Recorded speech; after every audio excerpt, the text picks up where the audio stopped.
আমাদের মাঝে আরো উপস্থিত আছেন বিএনপির চেয়ারপারসনের উপদেষ্টা আব্দুল সালাম বলেন, ৫ আগস্টের পরে বারবার আমরা আমাদের নেতাকর্মীদেরকে নির্দেশ দিয়েছি এলাকায় যেন কোনো ধরনের অরাজকতা হতে না পারে। ঢাকা মহানগর দক্ষিণ বিএনপির আমরা জানি যে পরাজিত ফ্যাসিবাদের লেজুর যারা ছিল তারা এখনো বিভিন্নভাবে চেষ্টা করছে দেশে আরও একটি অরাজকতা সৃষ্টি করার। এছাড়া তিনি বলেন, পরাজিত ফ্যাসিবাদ আওয়ামী লীগ তারাও চেষ্টা চালিয়ে যাচ্ছে এই সরকার যেন ব্যর্থ হয়।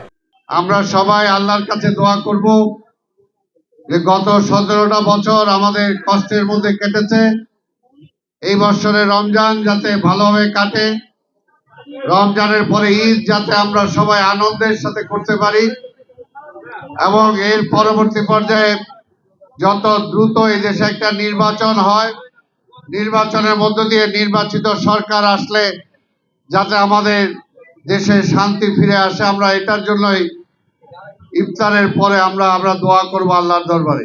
এই এলাকার শান্তি শৃঙ্খলা বজায় থাকবে। আপনারা জানেন যে 5 আগস্টের পরে আমরা বারবার আমাদের নেতা কর্মীদেরকে আমরা নির্দেশ দিয়েছি যাতে সুশৃঙ্খল থাকে, এলাকায় যাতে এমন অরাজকতার কিছু না হতে পারে সেটার জন্য তারা সবসময় সচেষ্ট আছে। পরাজিত ফ্যাসিবাদের লেজুর যারা ছিল তারা এখনো বিভিন্নভাবে চেষ্টা করছে দেশে আরো একটা অরাজকতার সৃষ্টি করার জন্য।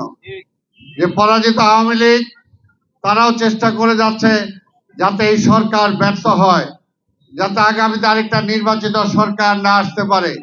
সেটার জন্য আজকে ঢাকা উদ্যানবাসীকেও বলবো, আমাদের সবাইকে সোচ্চার হতে হবে যে আমরা একটা নির্বাচন চাই, নির্বাচনের মাধ্যমে আমরা আমাদের প্রতিনিধি নির্বাচন করতে চাই। বিএনপির ভারপ্রাপ্ত চেয়ারম্যান তারেক রহমানের নির্দেশনায় বেগম খালেদা জিয়ার সুস্থতা ও দীর্ঘায়ু কামনায় মোহাম্মদপুর থানা যুবদলের উদ্যোগে দোয়া ও ইফতার বিতরণ অনুষ্ঠান আয়োজন করা হয়।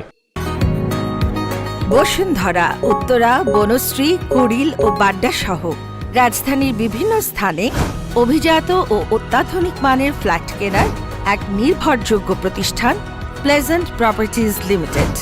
তাই আপনার স্বপ্নের আবাসনের জন্য আজই যোগাযোগ করুন। Pleasant Properties Limited, where destiny matches eventually.